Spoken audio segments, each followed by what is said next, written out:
Hello everyone, welcome to my eco classes. आज से अपन कवर करेंगे मैक्रो इकोनॉमिक्स। मैक्रो इकोनॉमिक्स में आज अपन सबसे पहला टॉपिक देखने वाले हैं जो कि है नेशनल इनकम। नेशनल इनकम में अपन ये देखेंगे नेशनल इनकम क्या होती है, उसके एग्रीगेट्स क्या होते हैं, वो आज अपन पढ़ने वाले हैं।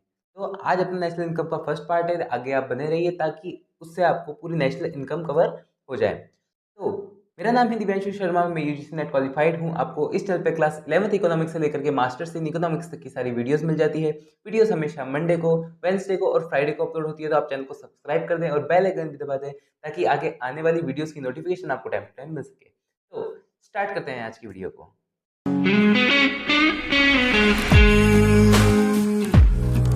स्टार्ट करते हैं एक basic definition of national income से। तो नेशनल इनकम क्या होती है? नेशनल इनकम अपन ऐसे कह सकते हैं कि एक ईयर के अंदर, एक पर्टिकुलर ईयर जो भी अपन मान के चलते हैं, उस ईयर के अंदर नेशनल किसी भी कंट्री के अंदर कितनी इनकम अर्न हो रही है या फिर कितने इनकम के गुड्स यानी कितने प्राइसेस के गुड्स बन रहे हैं। जब उन सब का अपन सम अप कर देते हैं तब अपन को क्या मिल जाती है? नेशनल इनकम मिल जाती है। तो देखो, इसकी अगर अपन डेफिनेशन की बात करते हैं तो national income is an aggregate value. Aggregate means sum of all value of goods and services produced by a firm in a financial year या फिस्कल ईयर अपन दोनों कह सकते हैं। मतलब एक फिस्कल ईयर में जो कि हमेशा होता है 1 अप्रैल से 31 मार्च। ये एक फाइनेंशियल ईयर अपन मान के चलते हैं। तो 1 अप्रैल से 31 मार्च के अंदर कितने प्राइस के यानी किसी भी फर्म ने कितने गुड्स प्लस सर्विसेज प्रोड्यूस किए हैं, कितनी प्राइस के, अपन उन सबको अगर आप कैलकुलेट कर देंगे, सम कर देंगे, तो अपन को क्या मिल जाएगा? नेशनल इनकम मिल जाएगा। और उसके अलावा अपन ये भी कह सकते हैं कि ये 1 अप्रैल से 31 मार्च के अंदर टोटल अर्निंग को अपन देखें तो ये भी क्या हो जाएगी? एक नेशनल इनकम हो जाएगी। क्लियर है? अब अगर अपन बात करते हैं आगे कि नेशनल इनकम तो अपन को समझ में आ गया, राइट? अब अगर अपन आगे चलते हैं तो अपन को इसके एग्रीगेट्स देखने पड़ेंगे। एग्रीगेट्स क्या होते हैं? तो एग्रीगेट्स देखने के लिए अपन को कुछ इंपॉर्टेंट चीज़ें सबसे पहले देखनी पड़ेगी, जो कि होगी ग्रॉस, नेट, डोमेस्टिक प्रोडक्ट वगैरह, ये सारी चीज़ें, फैक्टर कॉस्ट और मार्केट कॉस्ट, ये सारी चीज़ें अपन को देखनी पड़ेगी। तो सबसे पहले अगर अपन बात करें नॉर्मल, तो सबसे पहले आ जाता है ग्रॉस, एक होता है नेट। ये दोनों अपन को देखना पड़ेगा। उसके बाद अपन देखेंगे डोमेस्टिक और नेशनल। फिर उसके बाद अपन देखेंगे फैक्टर कॉस्ट और मार्केट प्राइस।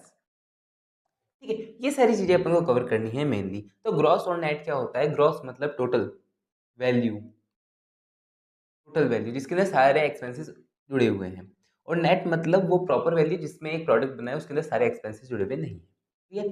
फिर डोमेस्टिक की अगर अपन बात करते हैं तो डोमेस्टिक मतलब किसी भी कंट्री के अंदर की बात जब अपन करते हैं तो वो होती है डोमेस्टिक। फिर अगर नेशनल की बात करते हैं कि अपनी कंट्री के बाहर की भी चीज़ों को अगर अपन ऐड कर देते हैं तो वो हो जाता है नेशनल। फिर अपन बात करते हैं फैक्टर कॉस्ट की। तो फैक्टर कॉस्ट क्या होता है? फैक्टर कॉस्ट मतलब कंपनी के अंदर जितना भी प्रोडक्ट बना है उसके एक पर्टिकुलर प्रोडक्ट की प्राइस क्या है, तो वो हो जाती है एक तरह से फैक्टर कॉस्ट। फॉर एग्जांपल, कोई भी प्रोडक्ट बना है फैक्ट्री में, 100 रुपीज़ की कॉस्टिंग आई है, तो ये उसकी फैक्टर कॉस्ट है। फिर उसके अलावा अगर मार्केट प्राइस की अपन बात करते हैं तो मार्केट में आने के बाद कुछ टैक्सेस वगैरह ऐड हो जाते हैं किसी भी प्रोडक्ट में। तो ये 100 रुपीज़ का प्रोडक्ट मार्केट में जाने के बाद 110 का ईजिली हो जाता है। तो इसको अपन क्या कह सकते हैं? इसको अपन कह सकते हैं मार्केट प्राइस। मार्केट में सेल करने के लिए जो भी प्राइस अपन लेते हैं वो मार्केट प्राइस में आती है। क्लियर है? आगे चलते हैं, अब इनको एक बार डेफिनेशंस वगैरह देख करके एग्रीगेट्स पे चलते हैं। तो फर्स्ट आ जाता है ग्रॉस। ग्रॉस क्या होता है? इट मीन्स द टोटल और होल अमाउंट ऑफ समथिंग, मतलब किसी भी चीज़ का होल अमाउंट, पूरा अमाउंट, वो अपन क्या लेंगे? ग्रॉस में मान के चलेंगे। फिर नेट की बात करते हैं तो it means what remains from the whole after certain deduction are made, मतलब कुछ डिडक्शन करने के बाद, कुछ लेस करने के बाद जो भी अमाउंट बचता है उसको अपन नेट बोलते हैं। क्लियर है? फिर एक इस पे इम्पोर्टेंट चीज़ आती है जो कि है डेप्रिसिएशन। डेप्रिसिएशन मतलब किसी भी चीज़ को अपन जो रेगुलर जो यूज़ करते हैं उसके ऊपर जो भी वियर एंड टियर होता है उसको अपन डेप्रिसिएशन बोलते हैं। जैसे फॉर एग्जांपल अगर अपन बात करते हैं कि अपन ने कोई भी 10,000 रुपीज़ की मशीनरी ली है। अब इस मशीनरी को लेने के बाद रेगुलर जब अपन इसका यूज़ करते हैं तब इसकी वैल्यू कम होती रहती है। तो जो भी वैल्यू कम होती रहती है, कितने भी अमाउंट में कम होती है, वो चीज़ को अपन क्या कहते हैं? डेप्रिसिएशन कहते हैं। फॉर एग्जांपल, अपन ने एक मशीन को 1 साल यूज़ करी और 1 साल यूज़ करने के बाद इस मशीन की वैल्यू रह गई 8,000 रुपीज़। तो इसमें जो 2000 माइनस हो रखा है वो क्या है, डेप्रिसिएशन है, मतलब मशीन की वैल्यू क्या करी, घट रही है, तो उसको अपन डेप्रिसिएशन कहते हैं।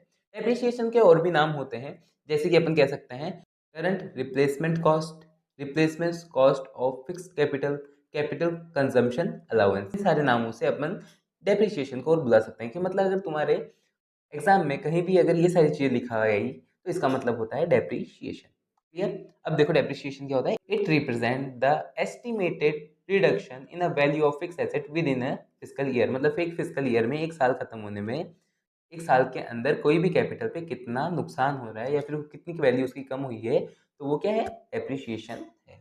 राइट? अब इन दोनों का एक फॉर्म, मतलब ये जो नेट और ग्रॉस पे आने का एक तरीका होता है वो किससे निकलता है, डेप्रिसिएशन से निकलता है। जैसे फॉर एग्जांपल अपन को पता है अगर ग्रॉस है, ठीक है, और अपन को ग्रॉस पे आना है, कहाँ से आना है, नेट पे आना है, तो अपने पास नेट की वैल्यू दी होनी चाहिए और नेट की वैल्यू में अगर अपन प्लस कर देंगे डेप्रिसिएशन तो अपन को क्या मिल जाएगा, अपन को मिल जाएगा ग्रॉस। जैसे फॉर एग्जांपल अपने पास नेट वैल्यू है किसी भी चीज़ की 1000 रुपीज़, ठीक है, डेप्रिसिएशन उस पर हुआ है 200 रुपीज़ का, ये नेट वैल्यू, ये डेप्रिसिएशन। तो अगर अपन को ग्रॉस फाइंड आउट करनी है तो ग्रॉस निकालने के लिए अपन क्या करेंगे, नेट वैल्यू को लिखेंगे यहाँ पे 1000 प्लस लिखेंगे अपन 200 बिकॉज इट्स डेप्रिसिएशन। फिर अगर अपन ग्रॉस निकालेंगे तो ग्रॉस क्या निकल जाएगी, ये निकल जाएगी अपनी 1200, तो ये क्या होगी, एक ग्रॉस वैल्यू हो गई। राइट? फिर नेक्स्ट अपन बात करते हैं डोमेस्टिक और नेशनल की। जैसा कि मैंने आपको बताया डोमेस्टिक मतलब कंट्री के अंदर और नेशनल मतलब कंट्री के बाहर।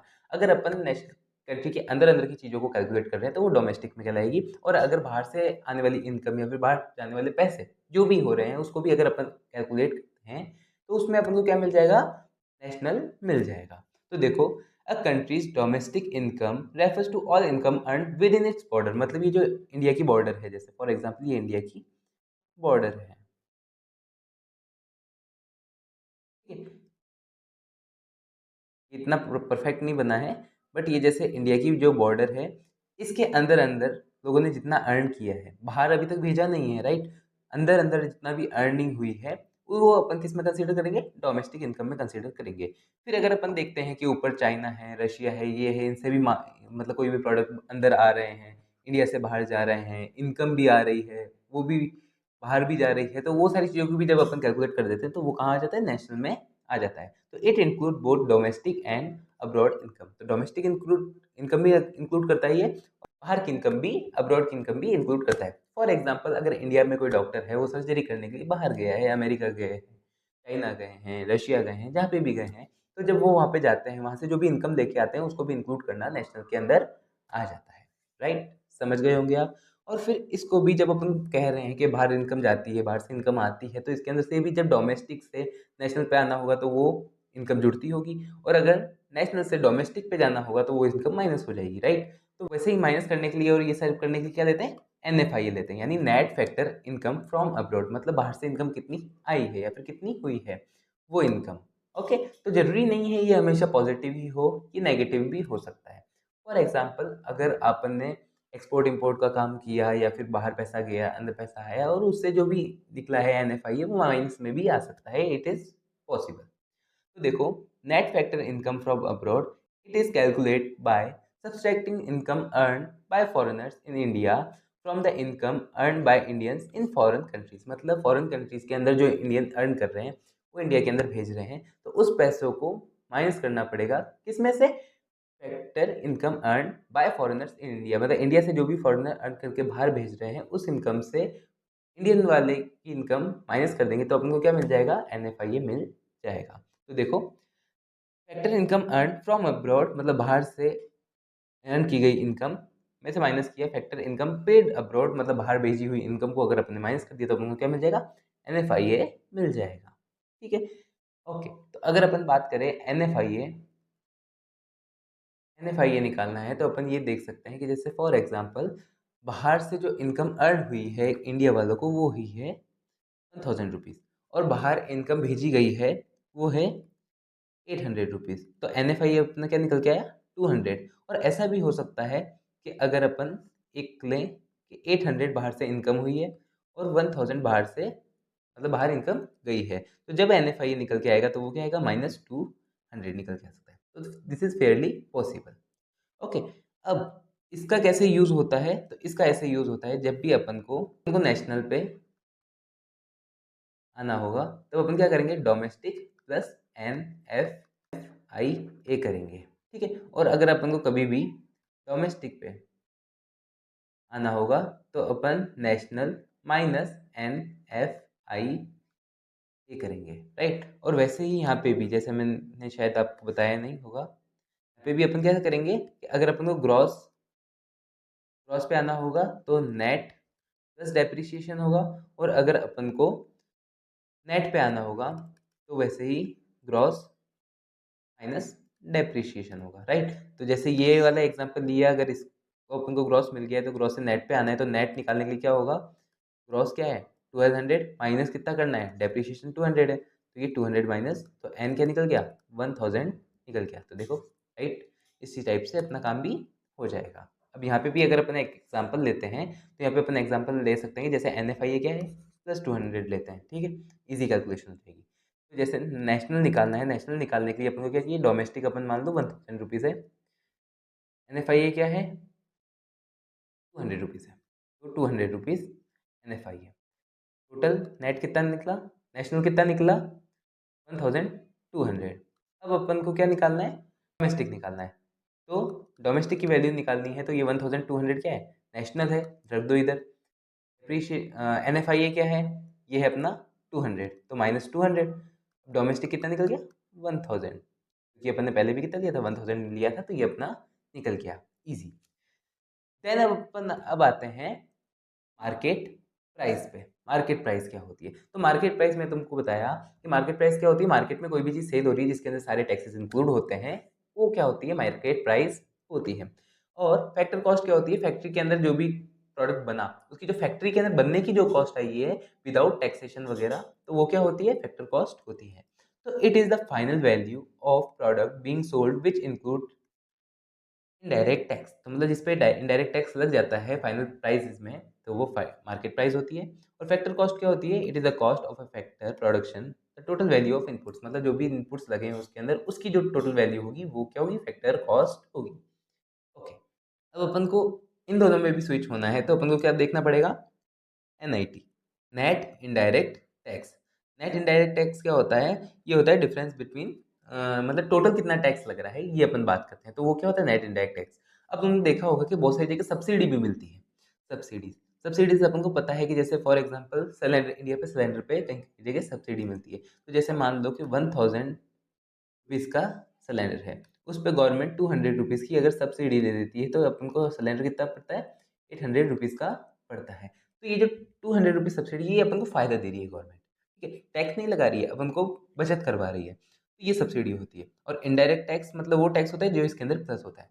तो फॉर एग्जाम्पल अगर अपन बात करें कि कोई भी प्रोडक्ट पे इनडायरेक्ट टैक्स लग रहा है 100 रुपये, और उस पर गवर्नमेंट सब्सिडी दे रही है 20 रुपीज़ की, तो अपना टोटल मतलब जितना टैक्स लग रहा है वो कितना हुआ 80 रुपीज़ हुआ। तो ये 80 रुपीज़ क्या है, NIT है, नेट इनडायरेक्ट टैक्स। मतलब NIT कैसे निकलता है, NIT कैसे निकलता है, इनडायरेक्ट टैक्सेस माइनस सब्सिडीज अगर अपन कर देंगे तो ये क्या निकल जाएगा, NIT निकल जाएगा। और अगर मार्केट प्राइस और फैक्टर कॉस्ट पे अगर अपन को स्विच होना है तो वो कैसे करेंगे, सबसे पहले अगर अपन को मार्केट प्राइस पता करनी है तो अपन क्या देंगे, फैक्टर कॉस्ट प्लस करेंगे नेट इनडायरेक्ट टैक्स।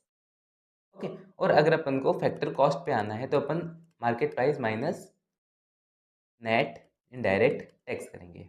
अगर एक इसका एग्जांपल लें तो मार्केट प्राइस निकालनी है, फैक्टर कॉस्ट कितनी है 100 रुपीज़ है, NIT नेट इनडायरेक्ट टैक्स कितना है 80 रुपीज़ है, तो मार्केट प्राइस क्या निकलेगी 180 रुपीज़ निकली। और अगर अपन को फैक्टर कॉस्ट निकालनी हो तो मार्केट प्राइस कितनी है 180 रुपीज़ है, माइनस NIT कितना है 80 रुपीज़ है, ठीक है। तो ये कितनी निकली, ये निकल गया 100 रुपीज़, यानी जो फैक्टर कॉस्ट यहाँ पे अपन ने दी थी। क्लियर है, आपको समझ में आ गया होगा। तो आज की वीडियो थोड़ी सी लंबी हो जाएगी, तो आज की वीडियो में इतना ही रखते हैं, इसको आप प्रोसेस करना, इसको समझना। नेक्स्ट वीडियो में अपन बात करेंगे इसके एग्रीगेट्स कैसे निकालते हैं, राइट। तो होप आपको ये वीडियो समझ में आई होगी, अच्छी लगी होगी। तो अगर आपको ये वीडियो समझ में आई है, अच्छी लगी है, तो वीडियो को लाइक कर देना, चैनल को सब्सक्राइब कर देना। कोई भी डाउट हो, क्वेश्चन हो तो आप कमेंट बॉक्स में इजीली पूछ सकते हैं। अपन मिलेंगे नेक्स्ट वीडियो में। Thanks for watching.